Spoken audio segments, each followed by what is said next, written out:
반갑습니다. 소개해 주신 대로 저는 서빙고에 있고 양육 본부를 섬기고 있습니다. 얼마 전에 이기복 목사님 전화를 해 주셔서 오늘 온누리교회 양육 정책에 대해서 양육에 대해서 좀 전해 달라고 가르쳐 달라고 말씀하셔서 저도 사실 다 모르고요. 이제 알아가고 있는 그런 과정이 있는데 함께 또 나누고 우리가 어떻게 하나님의 말씀 가운데 우리 온누리교회가 자라왔고 우리가 양육을 통해 하나님 원하실 것 어떻게 이루어갈지를 또 살펴보는 그런 시간이 되었으면 좋겠습니다. 그래서 오늘 보니까 부흥 예배로 되어 있는데 제가 또 부흥의 불을 꺼뜨리지 않을까 이런 생각이 들어서 걱정이 되지만 그럼에도 이 가운데 우리에게 부흥을 주시기 위해서 말씀을 주시고 우리를 자라게 하시고 그리스도의 장성한 분량에까지 이르게 하시는 하나님의 그 뜻을 깨닫고 또 우리가 날마다 말씀 안에서 자라가는 그런 귀한 은혜가 있게 되기를 바랍니다. 오늘 함께 나눈 마태복음 28장 18절에서 20절 말씀 우리가 너무나 잘 아는 말씀입니다. 오늘이 교회 서빙고 본당 건물 그 기초석에 이 말씀이 기록되어 있습니다. 새겨져 있죠. 새겨져 있는데 세월이 많이 지나니까 제가 보니까 이렇게 글자가 많이 이렇게 흐려져 있더라고요. 그렇지만 분명하게 이 말씀이 우리 기초석에 이렇게 자리 잡고 있습니다. 예수께서 나와 일러 가라사대 하늘과 땅의 모든 권세를 내게 주셨으니 그러므로 너희는 가서 모든 족속으로 제자를 삼아 아버지와 아들과 성령의 이름으로 세례를 주고 내가 너희에게 분부한 모든 것을 가르쳐 지키게 하라. 볼지어다 내가 세상 끝날까지 너희와 항상 함께 있으리라 하시니라. 제가 그 기록된 대로 개역 한글 옛날 개역 한글 성경으로 제가 읽었습니다. 이 말씀은 예수님의 지상 명령으로 우리가 알고 있습니다. 최고의 명령입니다. 주님께서 우리에게 하신 최고의 명령이 바로 이 명령이죠. 이것이 우리 온누리 교회의 비전이고 또 사명이고 그리고 정체성을 말해주는 말씀이라고 생각합니다. 그래서 이 말씀을 따라서 우리는 이렇게 말씀을 공부했습니다. 우리가 교회에서 성도들을 양육하고 훈련하고 비전을 제시하고 있습니다. 그래서 모든 교회의 훈련 프로그램은 이 그리스도의 지상 명령을 성취하는 데 맞춰져 있습니다. 우리가 자라고 성장하고 그걸로 끝나는 게 아니라 주님의 이 명령을 이 땅 가운데 주님 오시는 날까지 우리가 이루어가는 그 일을 위해서 우리가 말씀도 공부하고 함께 나누고 배워가고 있는 것이죠. 오늘 여기에 주신 예수님이 우리 교회에 주신 이 명령은 그냥 교회 안에 머물러 있어서는 이룰 수 없는 그런 명령입니다. 그냥 자기 문제 때문에 그 문제 해결하려고 해서 묶여 있으면 그것은 이룰 수 없는 명령입니다. 이 명령은 우리 가정과 이웃과 직장, 사회, 열방을 포함하는 모든 삶의 영역에서 우리가 실천되어야 되는 그렇게 살아야 되는 그런 말씀입니다. 명령이죠. 오늘 여기 보면 모든 족속이라는 말씀이 있습니다. 이것은 우리의 생각의 한계를 넘어서게 하는 말씀입니다. 우리가 살아가는 모든 영역에서 이 명령을 수행해야 함을 우리에게 말씀하고 있습니다. 그러므로 이제 하나님 나라의 증인, 우리 그리스도의 담대한 증인으로 세상 가운데 우리가 나아가야 하는 것이죠.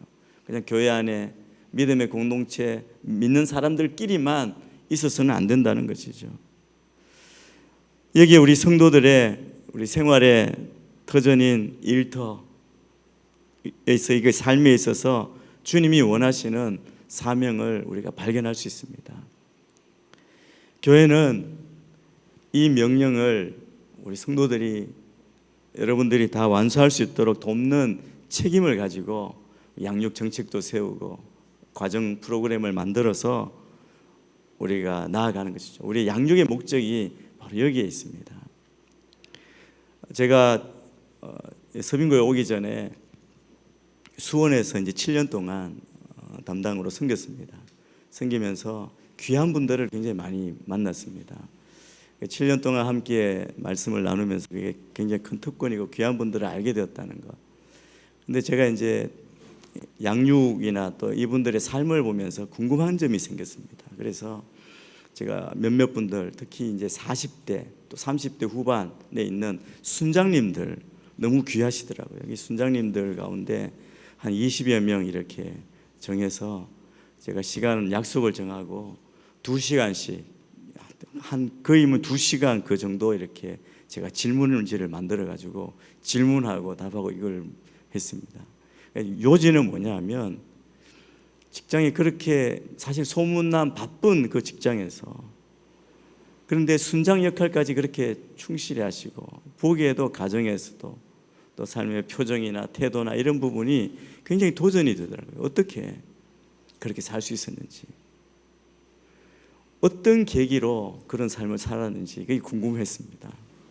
저도 10년 동안 직장 생활을 했기 때문에 직장에서 그리스도인의 삶을 산다는 게 얼마나 어려운지 드러내기도 어렵고 여러 가지 핍박, 시험, 뭐 조롱도 있고요. 뭐 회식 자리에 가서 그런 어려움이 있고 그걸 다 이렇게 이겨내고 나가기 정말 어려운 걸 알고 있기 때문에 너무 귀해서 제가 한 분 한 분씩 질문했습니다. 그때 여러분의 삶에 가장 영향을 준 게 무엇입니까? 여러 가지 있었는데 저희 온누리교회 제가 양육 본부장에서 양육에 관련해서 보면 이분들이 우리 교회 양육 프로그램 하나하나를 들으시면서 가장 기본적인 걸 하시면서도 굉장히 은혜를 받고 그렇게 살기로 결단하고 세상 가운데 그렇게 살기로 헌신한 삶을 살더라는 겁니다.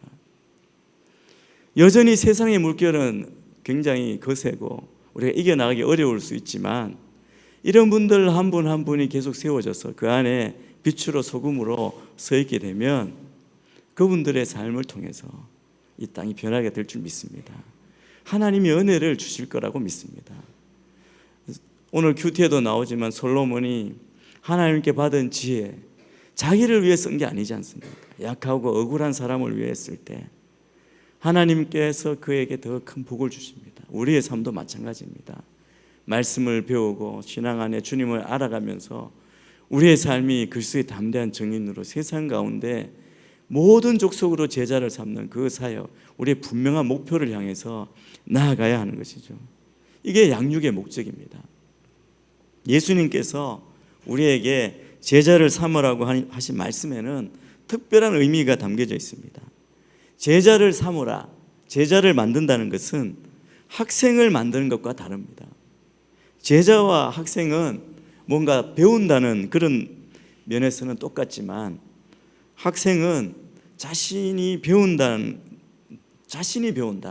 이거에 중점이 있다면 제자는 자기가 배운 것을 다른 사람에게 전해준다, 전수해준다, 여기에 목숨을 거는 겁니다.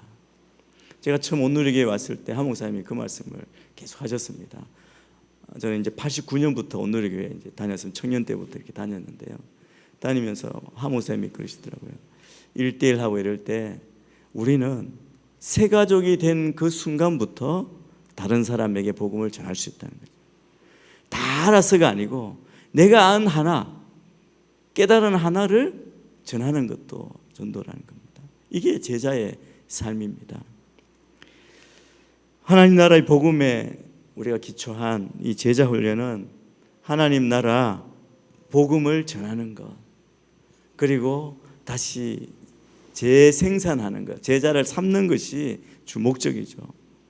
그래서 하나님 나라 복음에 기초한 제자 훈련은 이미 세워진 이 교회를 관리하는 것에 궁극적인 목표를 두지 않습니다. 더 정확히 이야기하면 교회 내의 프로그램이 아니라 모든 성도의 삶의 방식으로 제자 훈련이 이루어져야 한다는 겁니다.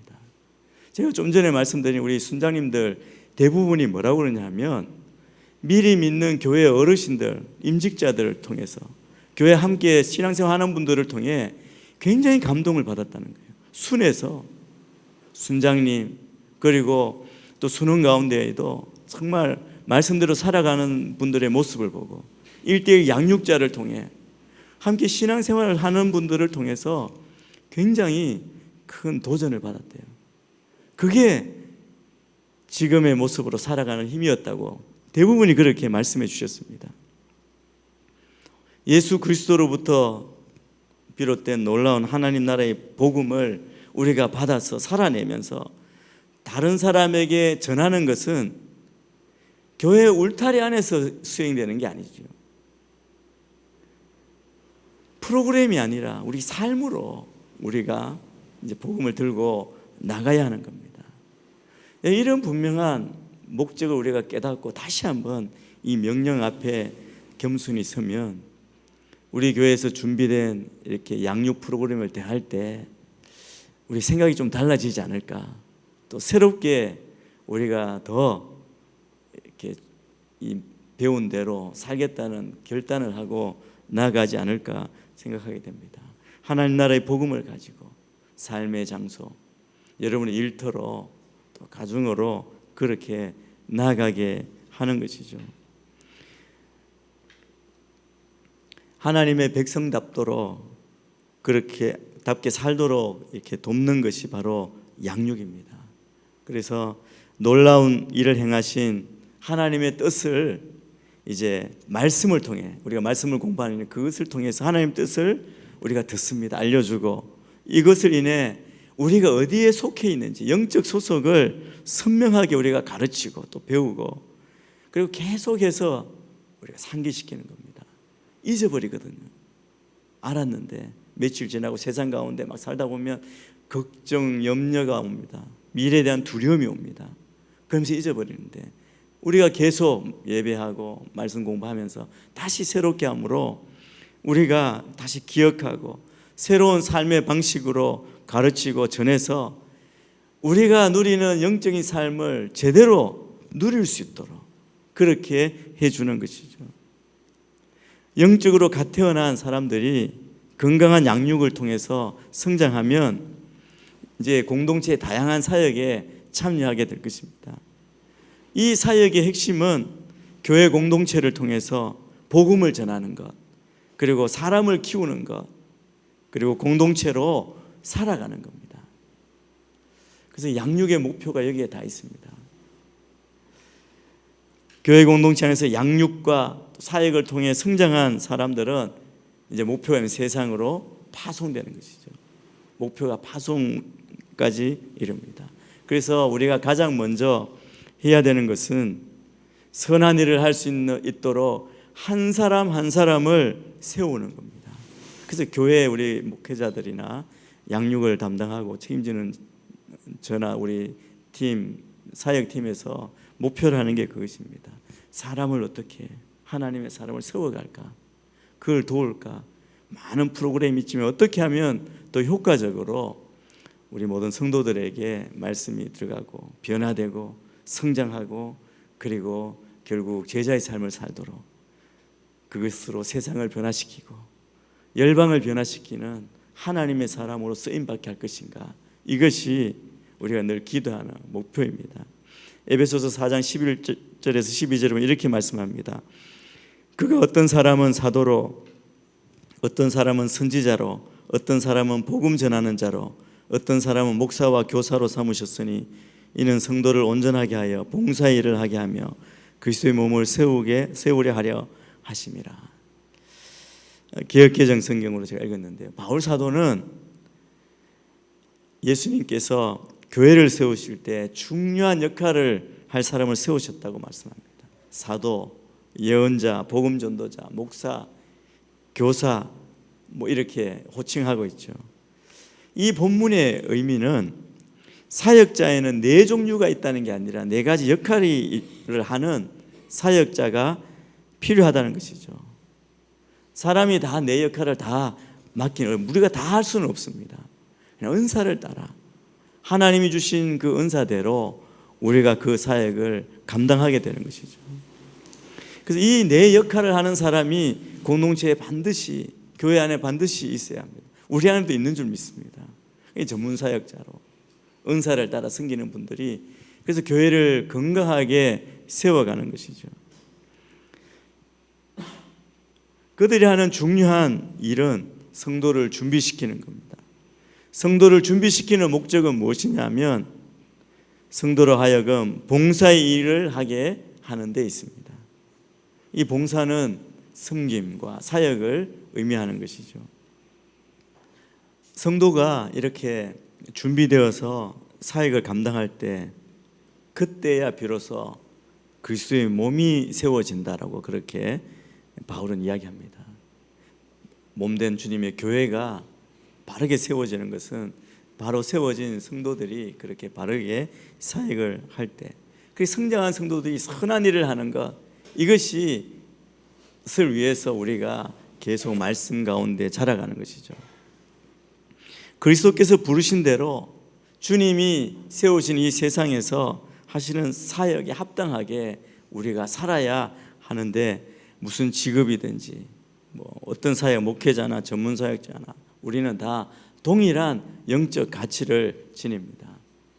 제가 주님께서 저를 이렇게 부르셨다고 그렇게 느낄 때가 있었습니다. 그 전에 제가 이제 주님이 부르셔서 목회를 해야 한다는 그런 부담감이 왔을 때 저는 이제 저는 아닙니다. 제가 할 수 없는 일입니다. 그 대신 제가 열심히 신앙생활하고 또 주를 위해 헌신하겠습니다. 그런 각오로 이제 세상으로 나갔고, 또 물론 세상 일을 하면서 교회도 열심히 섬겼습니다.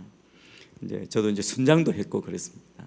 그렇게 했는데 이 상황과 환경을 통해 주님께서 저를 부르셔서 거부할 수 없는 그런 조건이 왔을 때 저는 이런 생각을 했었습니다. 제가 계속 생각은 저는 말씀을 가르치고 설교하고 이렇게 목회를 할 그런 사람이 아닌 건 분명합니다. 저는 할 수 없으니까 저는 제가 자비랑으로 복음 들고 나가 이제 선교에 대한 마음을 가지고 그렇게 주님 부르시면 그렇게 가겠습니다. 이런 생각을 했습니다. 그런데 이제 제 아내랑 그런 걸 가지고 이제 기도할 때, 제가 이제 외국에 주재원으로 가 있었는데 그때 그 부름 앞에 심각하게 제 아내랑 기도하면서 이런 생각을 했습니다. 제가 부름 받았다고 신학하거나 또 교회 목회나 사역이 선교사나 이런 타이틀을 가지지 않더라도 우리가 받은 것 가지고 그냥 주일에 헌신하면 똑같이 주님 보시지 않겠냐고. 너는 목사이기 때문에, 아니면 선교사이기 때문에, 아니면 평신도이기 때문에 하나님 보시기에 차별을 두시는 건 아니고 영적인 가치는 다 똑같지 않겠느냐. 여러분, 그렇지 않습니까?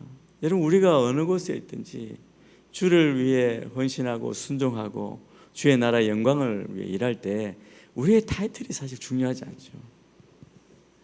여러분, 이 바울이 우리에게 주신 은사를 따라 섬기라고 하는 것은 우리가 다 큰 은혜를 받고 이제 했으니까 다 신학교 가고 말씀 공부도 열심히 하고 이걸 위해 부르심을 받은 게 아니라 어떤 직업이든지 동일한 영적인 가치를 가지고 중요한 것은 우리를 각자 하나님이 부르신 그 자리에서 그분의 영광을 위해 사는 것입니다. 그 사람들이 세상 곳곳에 있어야 되지 않겠습니까? 여러분, 왜 우리가 불안하고 그리고 왜 세상을 향해 한탄하고 때로 절망하고 답답해하느냐 하면 우리 눈에 그런 사람이 잘 보이지 않기 때문일 수도 있습니다. 하나님이 마치 멀리 가 계신 것처럼 세상은 하나님 없이 막 돌아가는 것 같아서 그래서 염려되고 걱정되는 것일지도 모릅니다. 그런데 우리에게 믿음이 필요하고, 하나님은 이 땅을 분명히 다스리십니다. 하나님이 이 땅의 주인이심을 믿습니다. 그럼 하나님이 하신 일을 우리가 믿음의 눈으로 봐야겠죠. 어떤 일이든. 그와 함께 하나님은 우리를 부르십니다. 부르셔서 세워주시는데 그 자리에 세워주신 대로 그 사명을 감당해야 함에도 불구하고 그 일을 감당하지 못한다면 우리는 정말 주님의 사람으로 주님의 영광을 드러내는 삶이 아니라 주님의 어떻게 보면 근심이 될 수 있습니다. 그래서 저는 우리 남양주 온누리교회 또 다시 뜨겁게 또 새로운 성전을 예비하신 성전으로 꼭 가신다고 기도하시고 그러시는데 너무 좋지 않습니까? 그때 여러분 마음 가운데 뜨거운 헌신과 결단으로 정말 우리가 주님의 영광을 위해 살겠다. 여러분, 다른 사람 볼 것 없고 나 한 사람이 그렇게 살면 주님이 우리를 사용하게 되실 줄 믿습니다. 사람 판단하거나 보고 걱정하고 염려하지 마시고, 사람을 볼 때 우리의 실망은 더 커지고 사람을 볼 때 우리의 염려와 근심이 더 커질 겁니다. 문제보다 크신 주님 바라보고 내가 그 부름 앞에 우리가 정직하게 서 나갈 수 있게 되기를 축복합니다. 저는 우리 온누리교회 양육의 기초를 몇 가지 말씀드리고자 합니다. 실제적인 건데요, 온누리교회 시작은 여러분 들으셨을 겁니다. 우리 하영조 목사님이 12가정으로 시작했습니다. 84년에 이렇게 꾸준히 마음을 가지고 모임을 해 오시다가 85년 6월 2일부터 전 성도가 주일 오후 예배를 드리기 시작했습니다. 전부터 오후 예배를 드렸다고 그러더라고요. 일부 예배는 묵상입니다. 그러니까 일부 누가 드리고 2부 이게 아니고 아예 처음부터 아침부터 계속 교회에 있는 거예요. 일부 묵상 예배 1시간 같이 기도합니다. 그럼 2부는 찬양입니다. 11시부터 11시 반 30분. 3부가 예배입니다. 11시 반부터 오후 1시까지. 4부가 교제 친교입니다. 준비 식사도 하고 1시부터 1시 반까지. 그리고 오후에 뭘 했냐면 신구약 성경 공부를 했습니다. 1시 반부터 몇 시까지 했냐면 3시까지. 이렇게 아침에 몇 시에 오시냐면 10시에 교회 오시면 오후 3시까지 쭉 교회에서 사십니다. 근데 여러분, 그분들이 억지로 하셨을까요? 기쁨을 하신 거예요. 말씀이 예배하는 교회, 새롭게 시작하는 교회. 진행을 시간을 이렇게 구분했으면 오후라고 그랬으니까 좀 똑같은 게 오후가 아니고 이렇게 진행했을 뿐 오전 10시부터 3시까지 이어진 모임이었습니다. 특별히 오후 신구약 성경 공부할 때 매주 큐티 나눔과 간증의 시간을 가졌습니다. 그때부터 시작된 이 양육으로 시작된 말씀 공부로부터 시작된 교회가, 우리 교회가 처음부터 이 기본적인 양육 체계의 틀을 이뤘습니다. 기본을 잡았는데 7가지 단계로 나누었습니다. 지금 40년 돼 가잖아요. 내년이 40주년인데 40년 전에 있던 그 틀이 사실은 지금까지 온누리 교회를 이렇게 지탱해 오고 있습니다. 그 내용은 많이 바뀌어 시대에 따라 우리 성도들에 따라 많이 바뀌었지만 그 기본 틀이 다 있습니다. 그게 뭐냐면 7가지를 말씀드리겠습니다. 첫째는 새신자 등록 과정, 두 번째 큐티, 1:1 양육, 제자도, 전도 훈련, 비전과 리더십, 선교사와 사역자 파송, 이 7단계입니다. 보시면 교회 기초석에 있었던 우리 비전을 말하는 오늘 마태복음 28장 말씀이 그대로 되어 있잖아요. 세상으로 나가 제자 삼는 데까지 우리가 나아가고 순종하는 그런 비전을 가지고 순종하며 이 교회가 지금까지 나아왔습니다. 새신자 등록 과정은 지금 우리 교회가 다 하셨지만 지금은 8주 과정으로 진행이 되죠. 이게 개척 초창기부터 만들어진 과정입니다. 저도 89년에 왔는데 오니까 보통 교회 오면 환영하고 그냥 한 주 만에 등록하고 이렇게 하잖아요. 그때는 그랬습니다. 지금도 아마 사교도 그렇게 하는 걸로 알고 있는데, 근데 그때는 7주 과정이었어요. 7주 과정을 하라는데 그때 이제 청년 때 막 하여튼 바쁜 일도 많고 해서 1주 했다가 안 하고 그래서 제가 나중에 92년도에 온누리교회에서 결혼했는데 결혼하려고 장소 하니까 등록 교인이 돼야 된다 그러더라고요. 그래서 92년도에 제가 결혼 장소 예약하려고 등록 과정을 했습니다. 그때 1주, 2주 이렇게 하면서 제가 미리 할 걸, 그 생각을 했습니다. 처음 온 성도들이 그냥 무작정 등록하는 것이 아니라 교회는 주님을 구주로 시인하는 성도들의 공동체라고 하는 이 성경적 교회론에 근거해서 신앙 고백을 확인하는 그런 절차이죠. 그래서 하나님이 누구이신지, 창조론에 대해서, 예수님이 누구이신지, 성령님이 누구이신지, 큐티, 그리고 1:1 교회 가정, 이러한 것들을 7주 동안 하면서 내가 과연 여기에 신앙생활을 하고 배우고 갈 수 있는 공동체인지를 먼저 성도들이 확인하고, 우리도 또 그렇게 성도들에게 우리 교회에 대해서, 우리 신앙에 대해서 분명하게 고백하도록 하는 거죠. 초창기 7주 과정으로 진행되다가 이제 8주로 되면서 4주 동안 그 기초교육하고 그 다음에 말씀 공부 1대1 연결을 4주 동안 하잖아요. 그래서 1대1로 이렇게 연결해 가고 있습니다.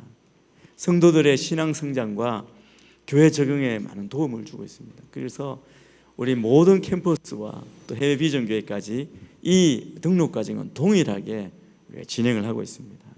그 다음에 뭐라고 그랬습니까? 큐티입니다. 아까 처음 예배 드릴 때도 성경 공부할 때 큐티 간증을 꼭 했다고 그랬죠. 새신자 등록 과정에도 큐티 실습을 하고요. 이 마치면 정기적으로 큐티를 하도록 돕습니다. 오늘 교회에 처음부터 중점을 두었던 것이 성경 공부와 큐티입니다. 본격적인 큐티 훈련이 시작되고 큐티 특강 간증이 있고 큐티 간증 예배를 드리고 큐티 나눔을 활성화하고 순에서도 큐티 나눔을 하게 되고요. 그래서 저희 교회는 여러분 지금 여러분 모임에 어떻게 하시는지 한번 이렇게 생각해 보시면 좋겠습니다. 순 예배도 당연히 큐티로 하죠. 1대1 양육도 만나면 바로 1대1 교제를 시작하지 않습니다. 큐티 나눔을 합니다. 한 주 동안 어떻게 지내셨는지 양육자와 동분자가 하고 큐티 나눔을 하고 모든 모임에는 반드시 큐티 모임을 하도록 되어 있습니다. 제가 순장을 할 때 우리 공동체 목사님이 가끔씩 아침에 전화 옵니다. 아침에 전화 오면 순장님 잘 지내셨습니까? 그러고 그 목사님은 큐티 나눔하죠. 오늘 큐티가 있는데 그러니까 목사님 전화 올 걸 예상해서 큐티를 안 할 수가 없는 거예요. 큐티를 하고 그게 이제 제 적용도 이야기하고 그렇게 큐티를 꼭 해야 하고 큐티 노트 검사할 때도 있었고요. 그리고 어느 정도 시간이 지나니까 성도님들이 큐티 안 하는 비율이 좀 높아지고 뭐 가끔 건너뛰고 이러시니까 그 다음에 또 어떻게 했냐면 예배 시간에 대예배 우리 주일 예배 때 한 분씩 나와서 큐티 간증 노트를 읽기도 했습니다. 그렇게까지 하면서 큐티에 대해서 계속 강조합니다. 이 양육 체계를 하면서 가장 기본적으로 반드시 포함시키는 것이 큐티입니다. 하영조 목사님 평전에 보면 이런 말씀을 기록해요. 사도행전적 교회를 꿈꾼다 큐티 부분에 이렇게 말합니다. 성도들이 항상 교회 옆에 있거나 목사 옆에 있을 수 없다. 새벽기도는 성도의 10분의 1 정도가 참석한다. 그러면 10분의 9는 어떻게 하는가? 목사님이 안 계시면 그들의 신앙은 죽어야 하는가? 아니다. 목회자는 성도들이 스스로 날마다 하나님의 양식을 먹고 묵상하고 적용하고 나눌 수 있는 기본적인 틀을 만들어 주어야 한다. 처음에 온누리 교회를 개척했을 때는 성도들의 큐티노트 검사까지 했다. 큐티는 하나님과 개인적으로 만나는 것이기에 검사까지 할 필요는 없었지만 습관을 들이기 위해서 선택한 방법이었다. 그만큼 나는 큐티를 양육의 기본으로 생각한다. 이 사도행전적 교회를 꿈꾼다 해서 제가 인용했습니다. 모든 모임의 중심에는 그날의 말씀 묵상이 자리 잡게 됩니다. 우리 가운데 혹시 큐티가 잘 안 되면 다시 큐티 스쿨을 들으시길 바라고, 교회에서는 계속 큐티 양육본부장으로서 모든 공동체, 모든 캠퍼스에 큐티 스쿨은 매번 열으라고 말씀합니다. 새 가족들이.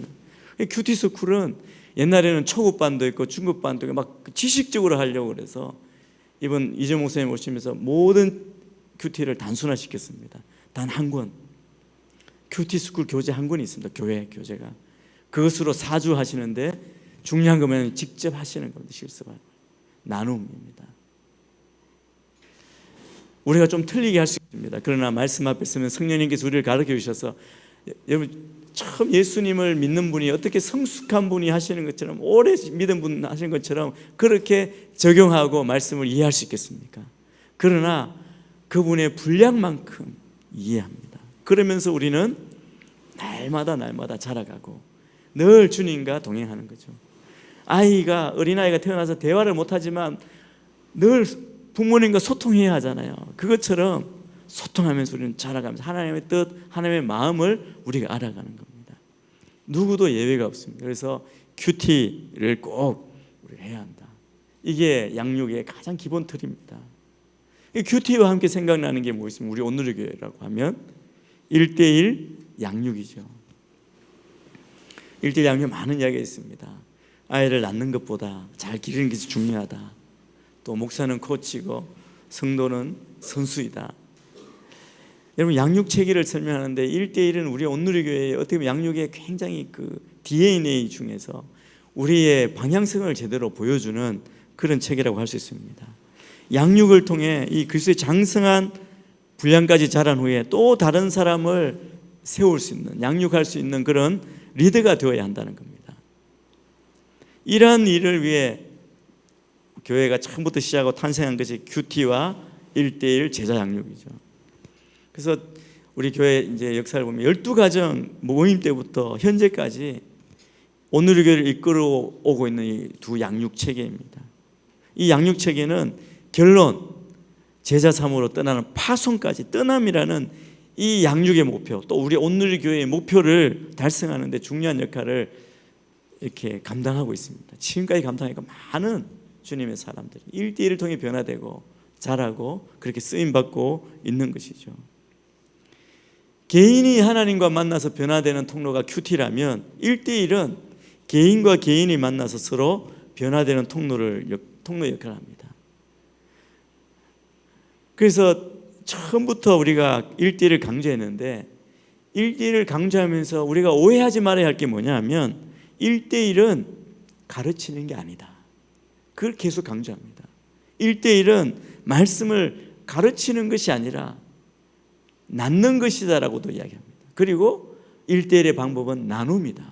서로 나눔이다. 삶의 나눔을 강조해 왔습니다.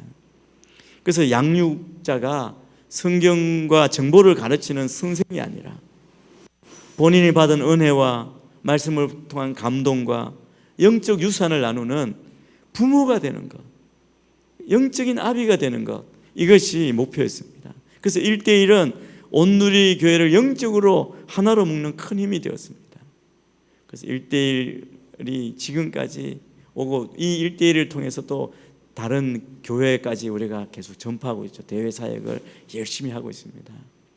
어떤 분은 제가 옛날 장로님 보니까 50명 이상 하지, 지금보다 더 많은 분도 계속 평생 1년에 1명, 2명씩 계속 하는 겁니다.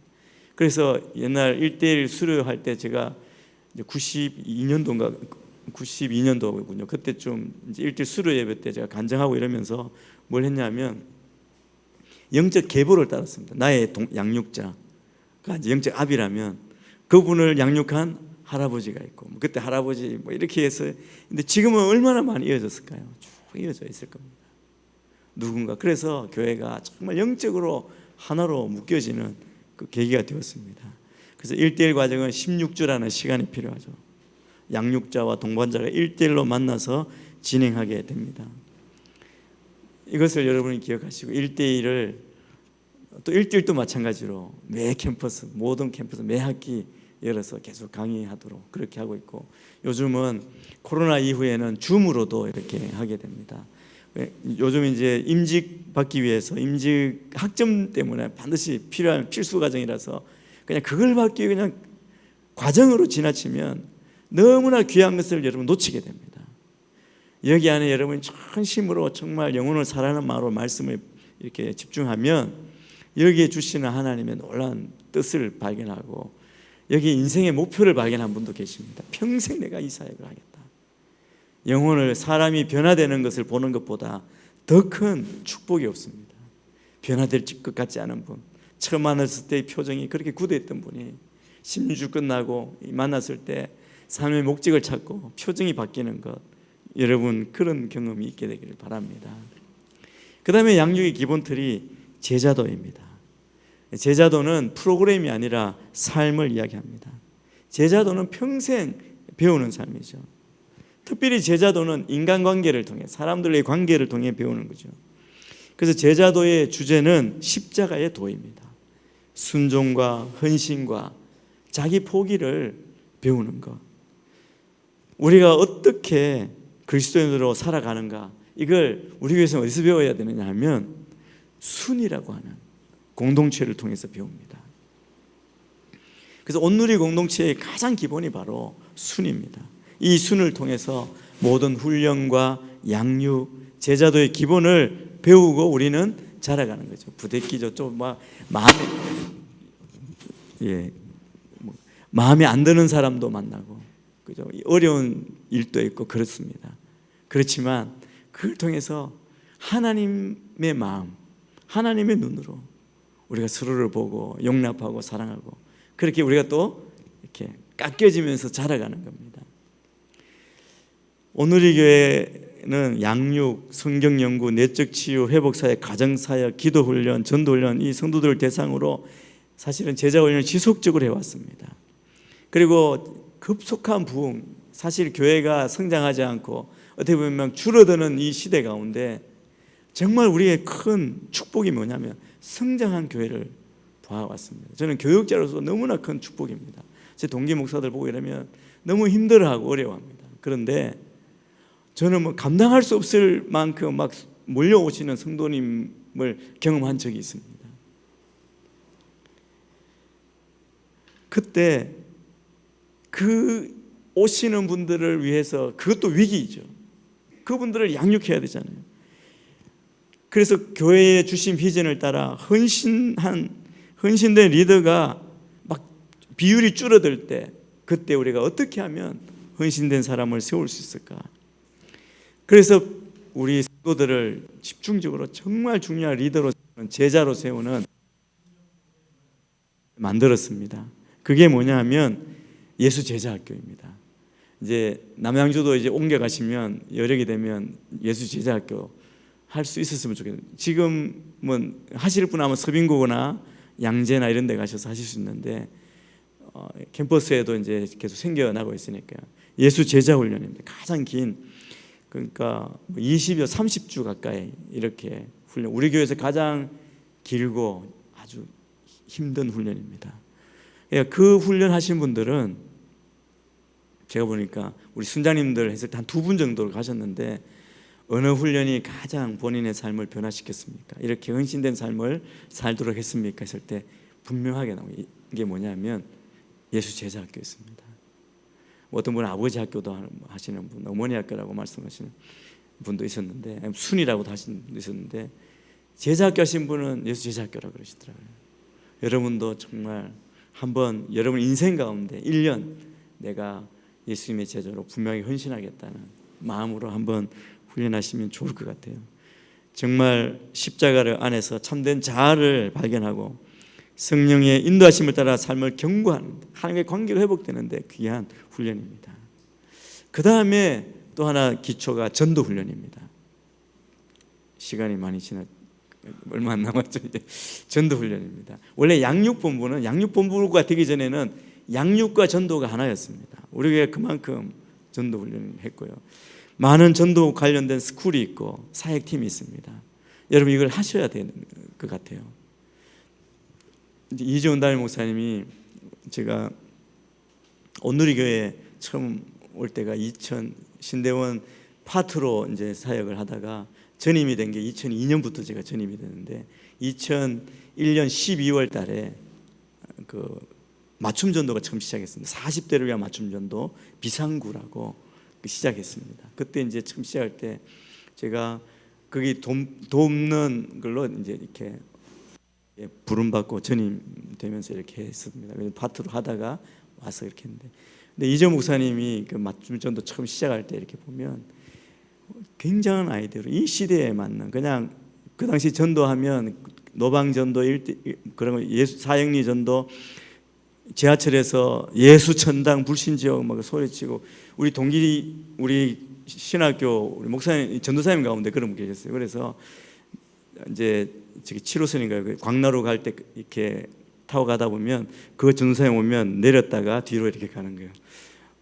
전도사님이 전도 안 하면 막 야단치니까 예수 천당 불신지옥 그리고 막 그렇게 하는 전도사님도 계셨습니다. 거부감이 많았는데, 그런데 여러분 복음은 반드시 우리가 전해야 되고, 복음이 없으면 이 땅에 소망이 없고 구원이 없습니다. 그래서 우리가 어떻게 복음을 전해야 할지, 우리가 말씀을 배우고 일대일을 통해서 제자도를 통해서 우리가 정말 성장했다면, 우리가 갇혀 있는 게 아니고 세상에 나아가기 위해서 이 전도 훈련이 꼭 필요합니다. 그 다음이 비전과 리더십이죠. 전도 훈련을 마친 사람들은 교회 비전과 리더십을 훈련합니다. 이 단계는 아니지만 이제 임직을 위해서 요즘 장로사관학교, 또 임직스쿨 여러 훈련이 있습니다. 순장학교, 리더십 훈련이 교회 안에 있습니다. 그리고 선교사와 사역자 파송 훈련이 있습니다. 양육 과정을 통해 자신이 선교사로 가든지 아니면 선교사의 삶을 살든지 보내는 선교사가 되든지 결정하도록 이끌어줍니다. 그래서 우리에게 많은 우리 선교사님들 2,000명 들어오신 분까지 다 보면 2,000명의 선교사가 넘었었죠. 그분들 가운데 대부분이 사실은 여러분과 같은 성도님으로 우리 교회 오셨다가 이 훈련을 통해 자신의 삶을 선교사로 헌신한 분들이 많습니다. 단기 선교 훈련, 또 온누리교회 훈련, 이런 모든 선교 훈련이 모든 훈련에 어떻게 보면 꽃이라고 할 수 있습니다. 그리고 아울리치도 있죠. 타문화권이나 미전도 종족을 방문하는 아울리치가 있고, 그리고 지속적으로 방문해서 지역에 복음의 열매가 맺도록 하는 그런 일을 하고 있습니다. 이것이 온누리교회의 기본적인 양육의 틀입니다. 양육에 있어서 우리가 외치는 구호가 있습니다. 배우든지 가르치든지. 그리고 양육의 목표, 우리 교회에 또 모토가 있는데 그게 뭐냐면 떠나든지 보내든지. 마태복음 28장 그 말씀처럼 모든 민족으로 제자를 삼으라. 이 목표를 향해서 우리 인생의 목표도 그렇게 잡혀있고, 믿음의 사람으로 크신 하나님이 다스리는 이 땅 가운데 우리가 정말 주님이 주신 기쁨과 평강을 가지고 세상으로 나아가는 여러분이 되기를 축복합니다.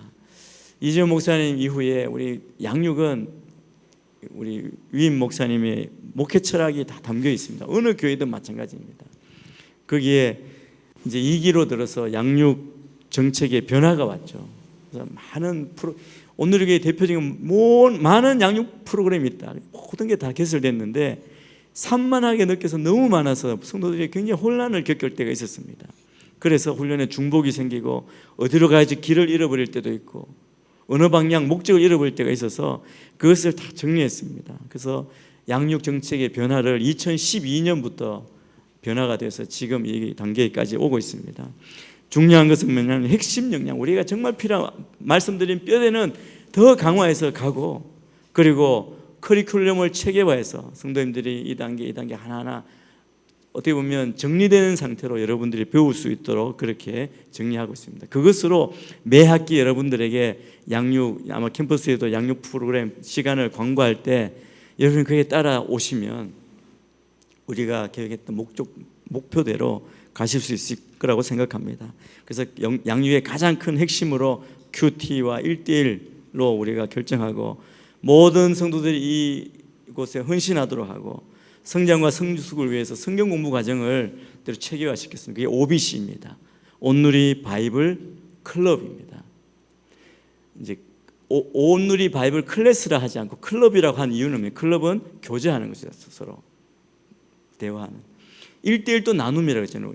우리 교회의 양육의 가장 기본은 가르치고 지식을 주입하는 것이 아니라 서로 토론하고 나누는 겁니다. 삶을 나누는 겁니다.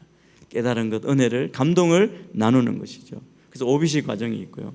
요즘은 OBC 코로나 이후에 또 우리가 다시 1:1 양육자와 같은 말씀을 인도하는 촉매 역할을 하는 분들을 세우고 또 말씀 전체를 복음을 중심으로 전체를 보기 위해서 OGP, 온누리 가스펠 프로젝트를 하고 있습니다. 제가 온누리 가스펠 프로젝트를 지금 3년 가까이 하고 있는데요. 집중하고 있습니다. 그래서 모든 성도들이 시간은 길고 많지만 그래도 그 말씀으로 분명한 뼈대를 잡을 때 요즘 그 많은 이단들의 공격에서 우리가 굳건히 서서 미혹되지 않고 나아갈 수 있을 거라고 믿습니다. 그래서 여러 가지 체계화된 그 양육을 통해서 우리가 방향을 잃지 않고 나아가도록 하고 있습니다. 이게 이제 2기로 들어와서는 학점제와 또 연결돼서 여러분들이 임직을 받는 조건, 리더로 교회를 섬기는 조건으로 나아갈 수 있도록 그렇게 하고 모든 부분이 활발하게 진행되고 있습니다. 남양주 온누리교회 성도 여러분들도 이 양육체계 제가 참 감사합니다. 이 양육체계를 이럴 기회가 별로 없는데 근데 한 가지는 꼭 기억하시길 바랍니다. 오늘 읽었던 마태복음 28장 18절에서 20절 말씀, 이것이 우리 교회의 비전과 사명 또 양육의 목표고 철학입니다. 그 철학임을 생각해서 너희는 가서 모든 족속으로 제자를 삼아 아버지와 아들과 성령의 이름으로 세례를 주고 내가 너희에게 명령한 모든 것을 그들에게 가르쳐 지키게 하라. 우리가 배운 대로 정말 은혜롭게 강요하는 게 아니고 우리는 가르치고 지식을 주입하는 양육이 아니라 성령이 감동하시면 우리가 듣고 깨닫고 변화된 삶으로 여러분의 삶이 정말 주님 보시기에 기뻐하시는 그런 삶으로 나아가는 그런 귀한 시간이 되기를 바랍니다. 그 은혜 안에 여러분들 쓰시길 바라고 남양주 안에 정말 놀라운 그 성령의 바람이 불게 되기를 축복합니다.